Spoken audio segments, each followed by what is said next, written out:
So I'm going to get us prepared. We're in. Hello, Facebook. Good evening, Facebook. Hello. We are coming to you this evening with a very special guest, our superstar, Cynthia Moore.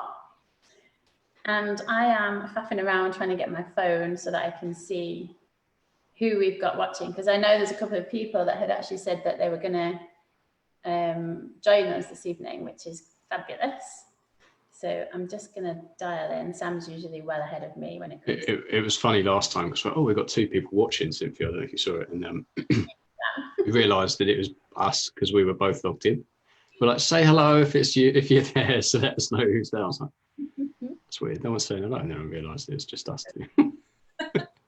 But, so we just want to say a huge thank you for coming on and doing this with us. You know, I know we've been working together, the three of us now, for a number of months.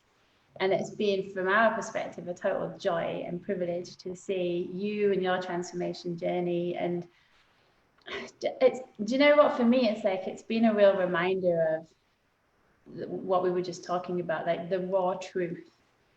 Growing a coaching business, and it keeps us grounded as well. It's like, it really helps us see and remember the challenges, like in those early days, what it truly feels like, because there's nothing helpful about somebody saying, just relax, just do it, you know, if like that's not what's going on inside. So it's been super cool to work with you and kind of watch everything, like just watch all of that evolve. So we thought it would be cool. I know we kind of shared, and it wasn't meant to be a live, but we kind of shared a video with you that we posted in the group earlier, because a little bit of like to show people what goes on behind the scenes when you work with a coach that genuinely does care, genuinely does give a fuck about your progress. And we put that video together for you because we wanted you to reflect on what are you seeing now that's different to when you first started. We wanted you to see how far you've come. We wanted you to really spend some time and create some space reflecting on your successes, on some of the tricky times, and seeing that despite those tricky times, I'm still in the game, I'm still there, I'm still resilient, I'm still showing up. And I know for you that was a barrier, right?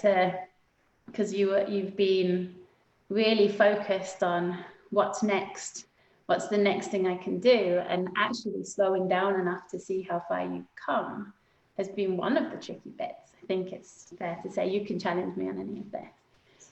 So we created that because we wanted to share, we wanted to get you to reflect. And then we had a thought about it might be cool to actually do this in the group, because there'll be so many other people that are feeling what you're feeling what you were feeling back then, that whatever you share might really land, might really resonate, might be the thing that they hear differently than when they hear it from us. So that was like a bit of a waffly long introduction. I'm like, let's just go straight into it, and then suddenly I have a lot to say. It's like, let's Cynthia talk and then not. So that's the end of the live. Thanks for joining us. So yeah, so if we just kind of ask you then to reflect on some of the questions we asked in that video, what was your focus when you came into coaching, came across us, started thinking about working with clients? What was going on internally for you? What was your focus? It's really funny actually, because I was so naive going into this. I trained as a coach a few years ago, and then I sort of didn't really do anything with that for a number of reasons. And then I thought, well, I'm a good coach, so I'm just going to put myself out there as a coach, and then there'll be a queue of people automatically waiting to work with me. They'll all be my clients, and everything's going to be wonderful. That's kind of how I went into it. So I set about, making my website and getting really confused with a lot of the information that was out there about what I should be doing marketing wise. And I started doing a lot of marketing. And I was getting really frustrated with it really quickly because I found it a lot of work and it wasn't what I was meant to do. I was meant to be coaching all my clients. So I realized that, maybe my expectations were a bit amiss. And that's actually how I came to you guys, a conversation online about, how marketing for coaches, how that could work and how there is a different way. And I was like, I need to know this different way because I cannot be spending my life writing Instagram posts. So a lot of naivety to start with, a lot of working in my comfort zone, which was behind the screen and not talking to anyone. And then I sort of started learning a different way with you guys. I remember those early days, Cynthia, when we first had that discussion and you were really focused on websites and content stuff. And again, not making this about right and wrong, just for anyone who might think I am, not at all. And how much that's changed, and what we started to explore around that. I mean, I think so. Since then, I changed my focus probably completely to start with, and after that, it sort of became a mix of some social media content showing up consistently online, but actually the focus of my work now is on conversations. And I think you guys set me a challenge. One of the first things you did was to say, was it 3 conversations by a few days later or a week later or something? And I was like, okay, yeah, I'm going to do this. And I did, and I think I had double whatever the number was in the end. And it felt really good. It felt edgy. I had to put a lot of thought into it. I had to really take my time for each person that I contacted to make sure I was contacting them with something relevant, I think is the best way of describing it. So, and I just got a great response on all those messages, and that was really encouraging. And it's like, okay, I'll take this in, further, and that's what I've been doing ever since. But I had quite a lot to learn still, because I think the easiest question when I joined you guys on your questionnaire was, I think there's a question on there that says, are you future focused or past focused or in the present? And I was like, yeah, I know this one. I'm in the future. I was quite chuffed with myself at this point because I was quite happy. I didn't really see any problems with that. But having worked through this, a lot of the pressure that I was sort of experiencing in terms of, I want to grow my coaching business, I want it to be successful. As soon as I realized there wasn't going to be a queue of people at the door miraculously, that helped a lot. And the thing as well was around how we create our own experience. And that's just going to stay with me, I think, forever, because that made such a huge difference. And it was actually probably in 2015 when I first came across this quote that said, if you can change your thoughts, you can change your world.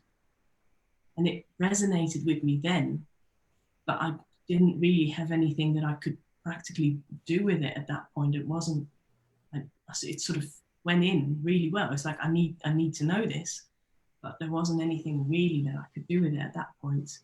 And I look back at it because I wrote it in this notebook. I have a notebook obsession that Sam and Lisa will tell you all about. I wrote it in this notebook. I still have the notebook. It's still there. And I look back at it because I wrote it on the very first page of this notebook because it was that important. It's like, this notebook's going to be about this. And then it was empty forevermore. Nothing else went in that notebook. But now I see a lot more about that. I see a lot more about how we create our own experience and how our thinking isn't always, the thing that you want to be focusing on. And that helped a lot because it takes some of the blocks away and it takes some of the pressure away and it makes things easier to do. So yeah, that was quite a big lesson for me to learn.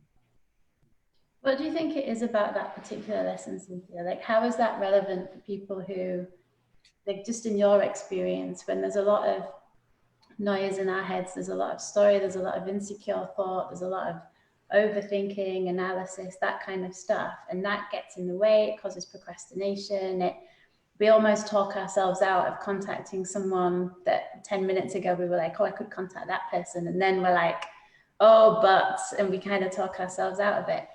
What is it that you've seen in that space around how it's our thinking that's creating that experience that's given you, I don't know, the freedom to connect with people, to show up differently? Oh, and what has it given you? I've just put words in your mouth. I want to hear from you, like what it's given you. For me, it made more possible. It made more possible in terms of how I show up to people in my conversations. It made more possible in terms of how I connect with people, maybe online. I started doing videos completely, unscripted, unplanned, just sit in front of the camera and see what comes out. That was quite edgy, but it was good and people really sort of connected with that. And it made me put more of myself out there because that was just easier when I didn't have to think about it so much or worry about it. And I mean, in the end, I signed clients on one-on-one basis. I've run a group coaching program, which has been really well received, and I absolutely loved every second. So I'm going to do more of that.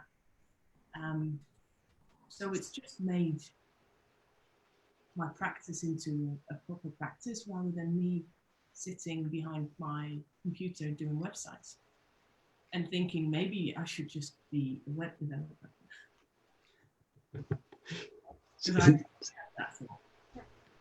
So from just, again, like it's kind of, I love that because it's interesting sitting from at this side of the screen and going through this process with you and seeing how different your approach was then to how it is now. So kind of for the sake of everybody else, I think this is one of the most important things to explore, especially with new coaches who get a little bit muddled and a bit stuck in how to grow their business. Like, how was it changed from what you saw as kind of creating a coaching practice when we started to kind of where you're at now? What's the difference? Yeah, so I think I was really future focused and also very data driven, and both those things sort of trip me up.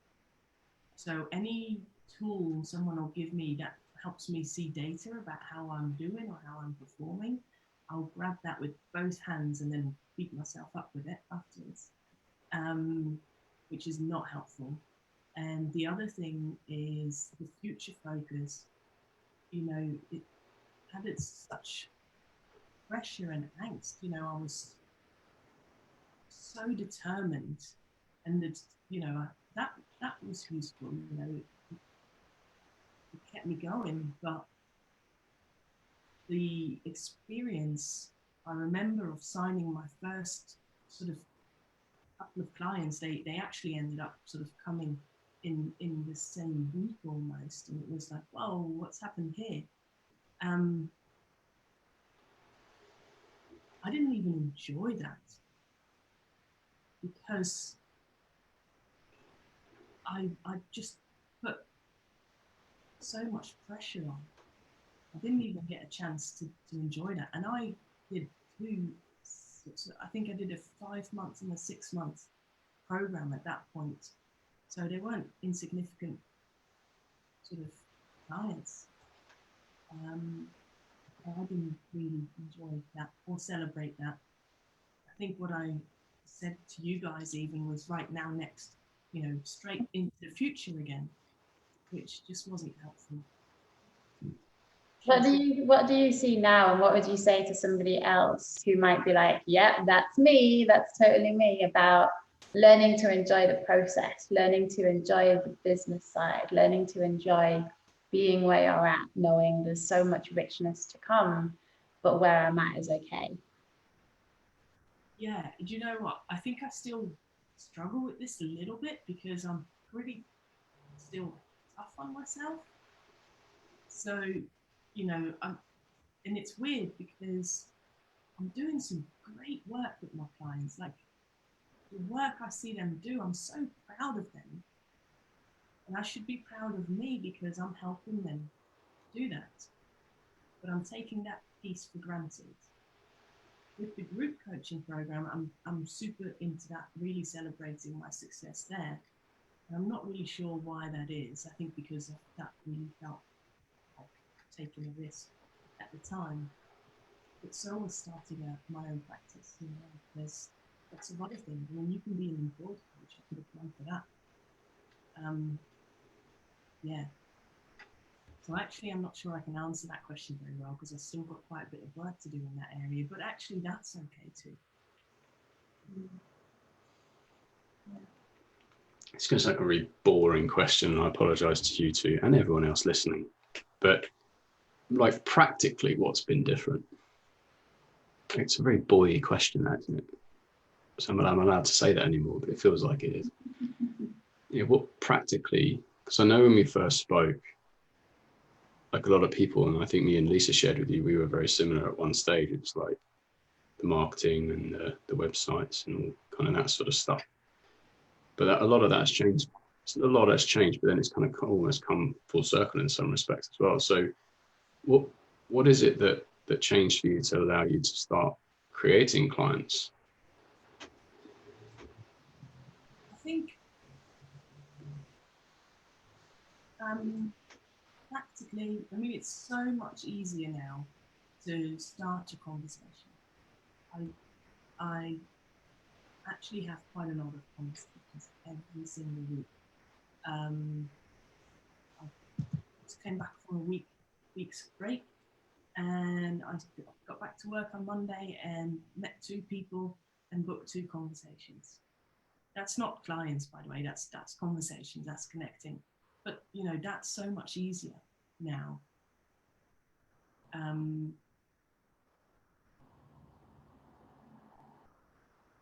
So I don't have any worries now in terms of, because I remember actually phoning you guys in a panic one day saying I've run out of people.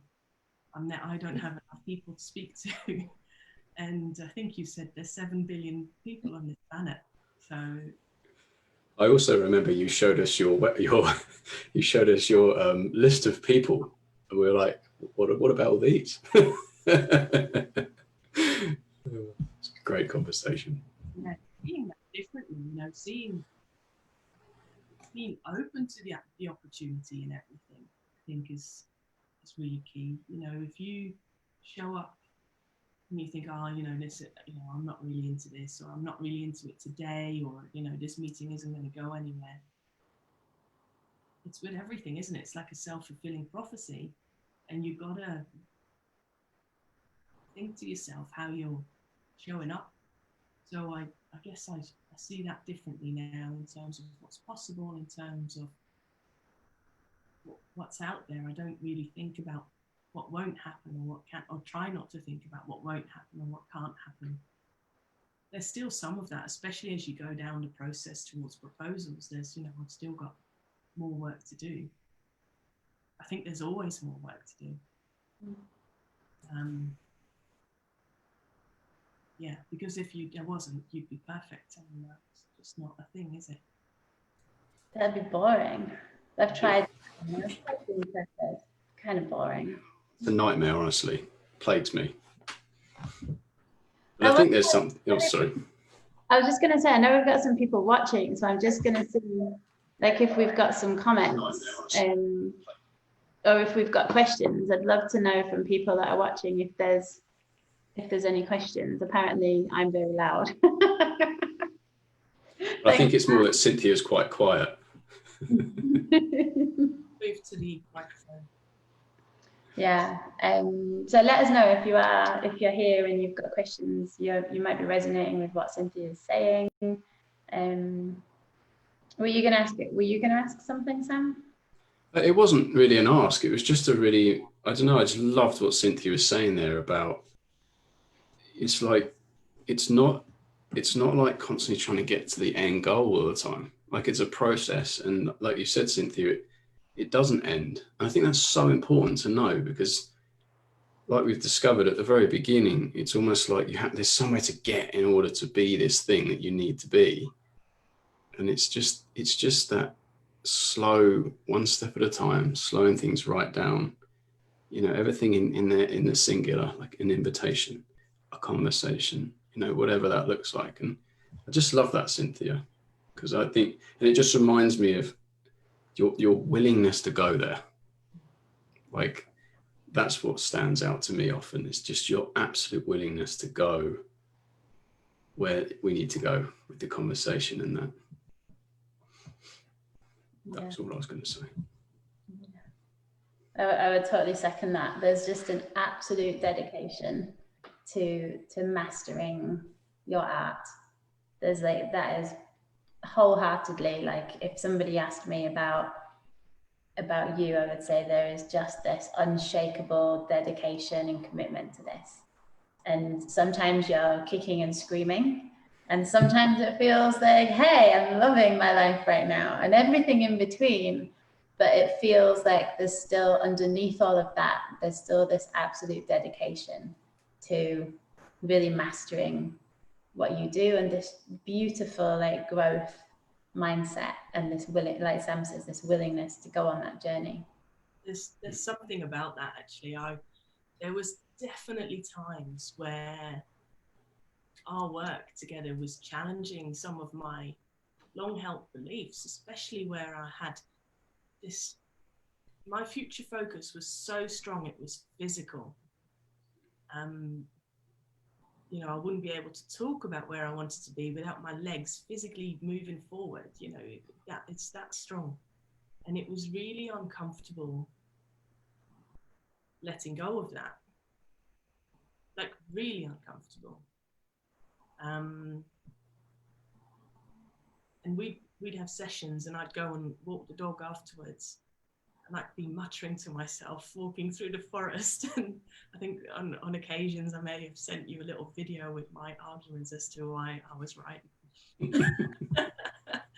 And yeah, God. Yeah, it was sometimes just really difficult to let go of these things, because they're things that, I've probably carried with me for however many years I've been on this planet, minus a few maybe. And that's comfortable. That was just part of me, and letting that go. There's times where I thought, I don't need to be doing this, maybe. And it is actually that determination that I have around doing this, and that, because this for me is just such a way of making a positive difference in this world, and that's what matters. So yeah, I didn't quit. I didn't phone you and say, nah, no more. I would never have done that, even when it was really uncomfortable. We have some questions. So I love this one, because this feels really relevant. I know we talked earlier today, the three of us, and this one feels really relevant to some of what we shared in that discussion. So Tim, hi Tim. Tim's asking, Cynthia, do you have a weekly number of conversations that you aim for? Yeah, we did talk about this morning. Rewind 12 hours. The truth is, I actually don't. But I like to look back on my weekly numbers and see good numbers sort of there.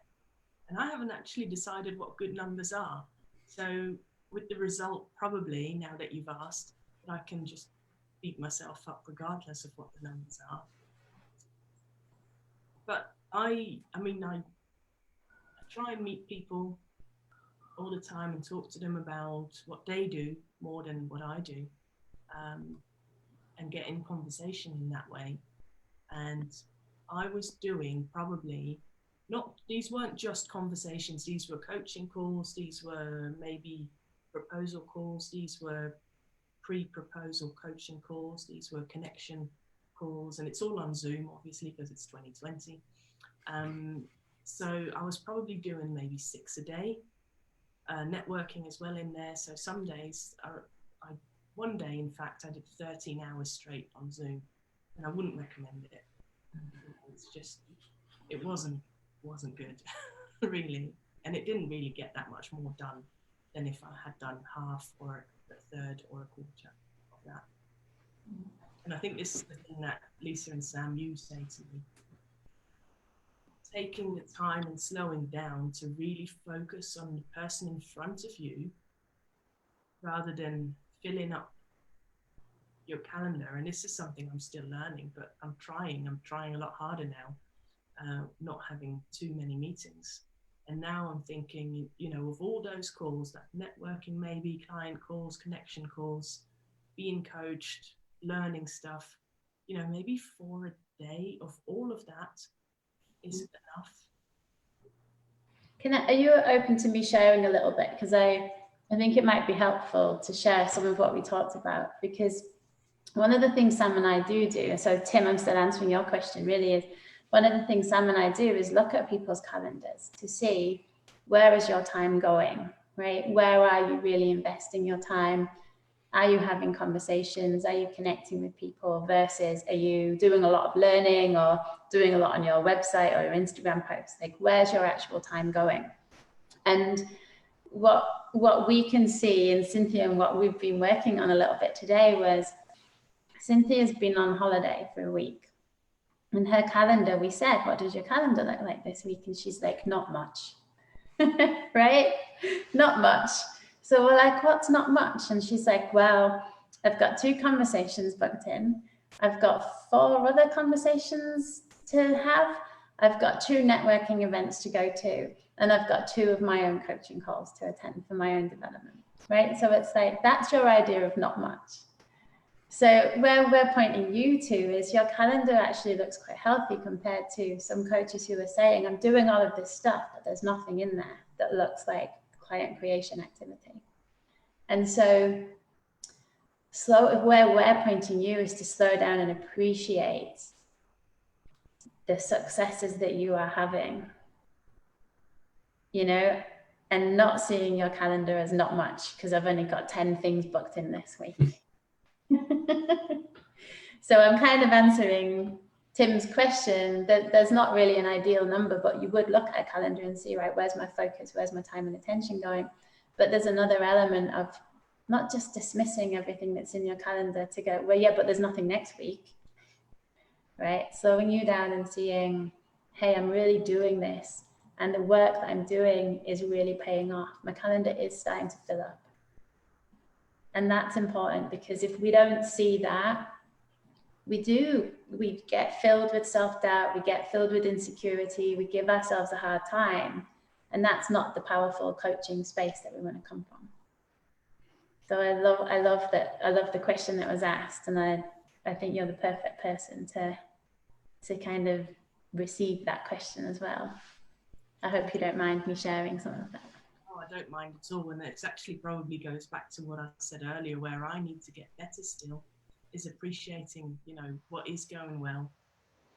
And that slowing down thing, you know, it's really tough for me, but I do think it's possible, you know, it's all, you know, I just think if I can do it, like anyone can do it. It's just about getting in those conversations and constantly, I mean, I don't feel like I ever harass people or badger them. I don't really send messages out of the blue to people, you know, it's always part of the conversation.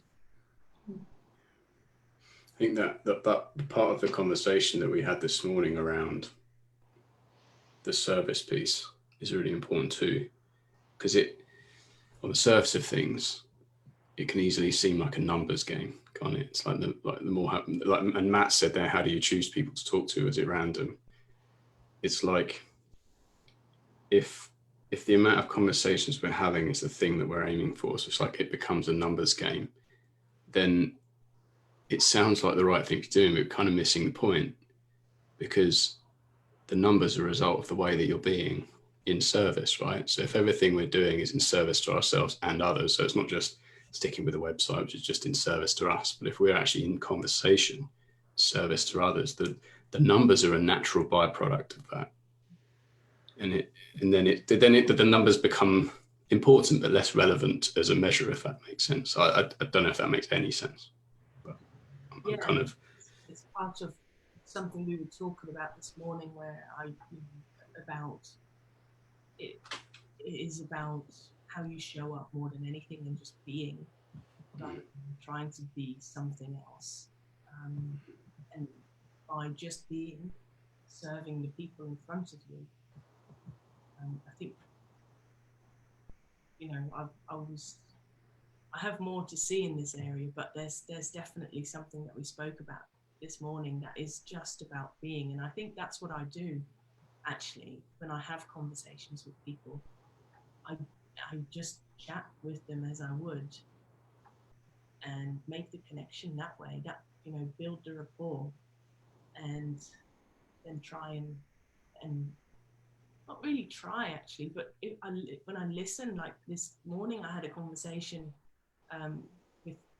after I met with you guys, and I just asked, how are you? What's going on? And out it came. And it's like, well, there's some stuff, we could actually spend an hour or so exploring that if you want. And it's as simple as that. Yeah. Really leading with curiosity.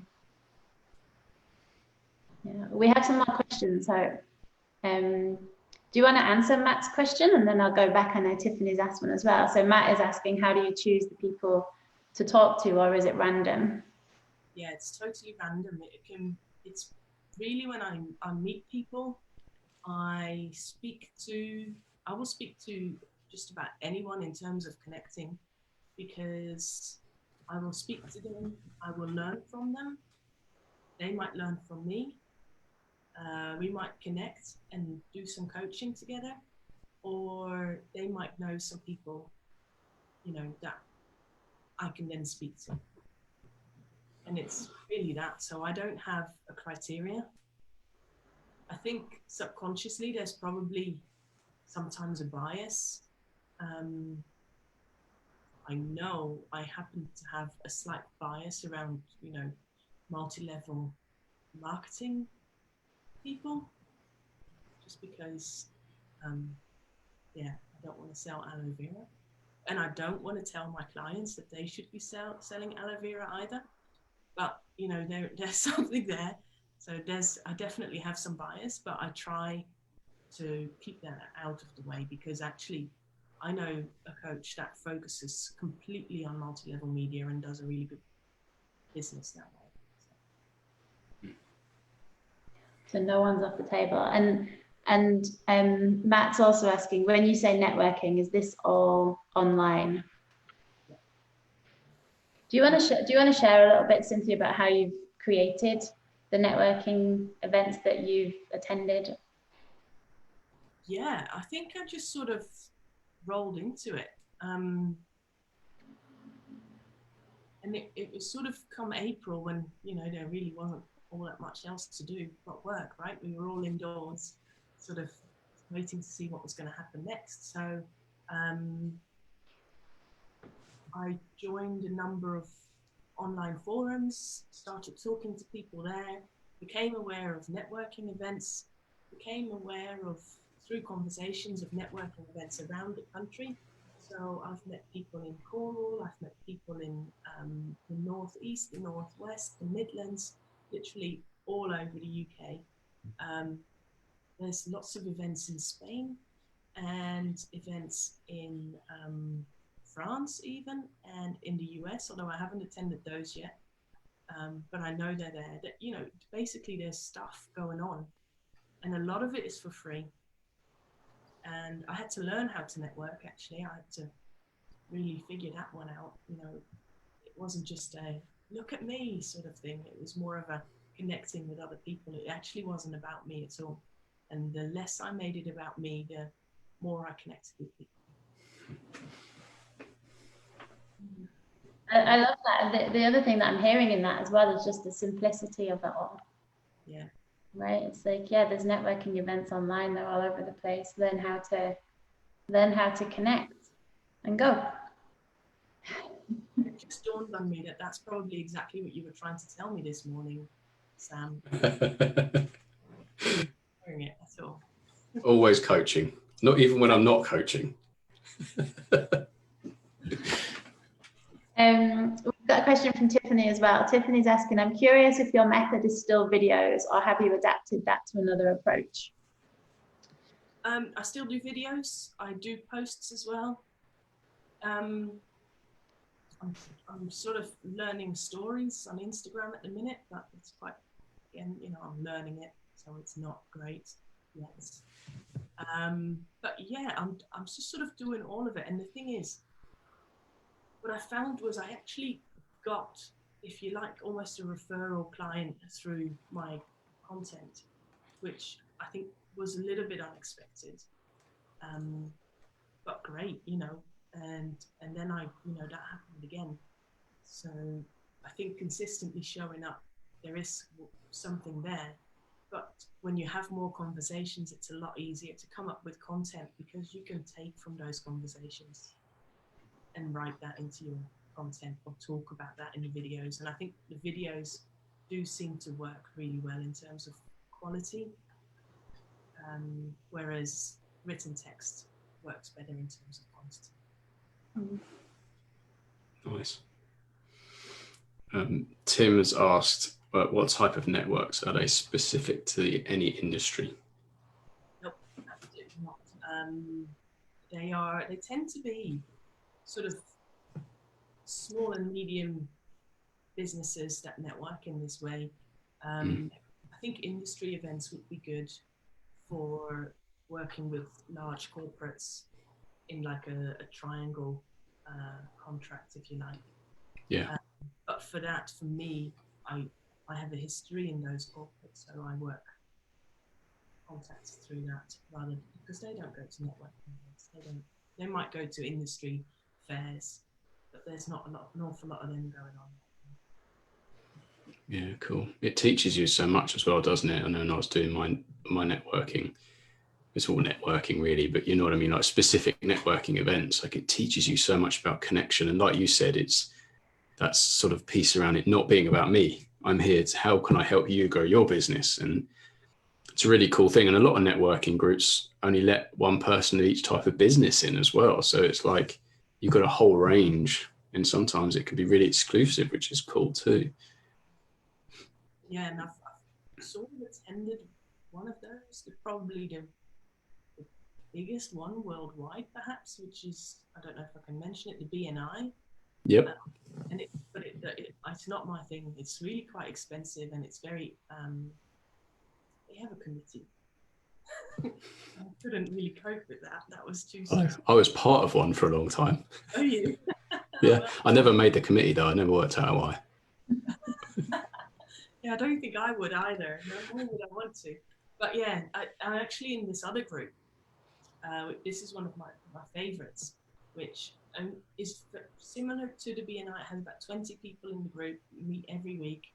There is a level of commitment, but what it doesn't have is the seats like one of each industry in the group. And you might think that would put me off, but actually in this group of 20, 7 of us are coaches. And I went there and it had such a good vibe to it that even though there was 6 other coaches in the room out of 20, I stuck with it. And I actually ended up, paying. It's not as expensive as the BNI, but I ended up paying to be in that group. And I'm getting business through it. There's opportunity for collaboration there. And it's really taught me not to see other coaches as competition. And it goes back to like that question that you had for us in the beginning with the panic around I've run out of people. It's such a redundant question, because even if you get to that stage, like let's say you have a really small network and you literally are racking your brain and can't think of anyone to connect with, you're a shining example of how go out there, do stuff that you enjoy. We're not saying networking is the thing to do to create clients, but what Cynthia loves doing is being in those communities, in those circles. So she's attending them and she's creating more engagement in those communities. So it's what I'm hearing is about finding the thing that you love to do and doing more of that. Like going out there and creating those contacts, creating that engagement. Yeah, absolutely. I think that's spot on actually, because I don't think that's necessarily going to work for everyone, but it did work for me, and I just find it a fairly easy way of meeting people that I can then connect with and that I can then coach. But there's other ones, yeah, there's probably lots of other ones. I just also want to say how much you rock. I think this is the most engagement, the most questions we've ever had on a live that we've done. So we'll be bringing you back. Yeah, you can come again. Yeah. Is there anything else, Cynthia? Is there anything that you want to share? Any words of wisdom around, what you've really seen that's made a difference outside, in the external environment, but also in the internal stuff that you've been doing? What would you say to people who are watching? Wow, there's so much. I think there was times where I was almost overwhelmed by the amount I was learning. I was learning so much that it became like chaotic again, So I think that's the whole point of slowing down. And I will admit, I'm really not very good at this. Even when I try, I haven't, but that is really, really key, because I think I would have been able to use some of the lessons better if I'd learned them slower, and it's about running before you can walk. Don't do it. It's much easier if you learn to walk first and then go for a jog. So I think that slowing down piece is, even though I'm not very good at it, it is really the thing to be mindful of.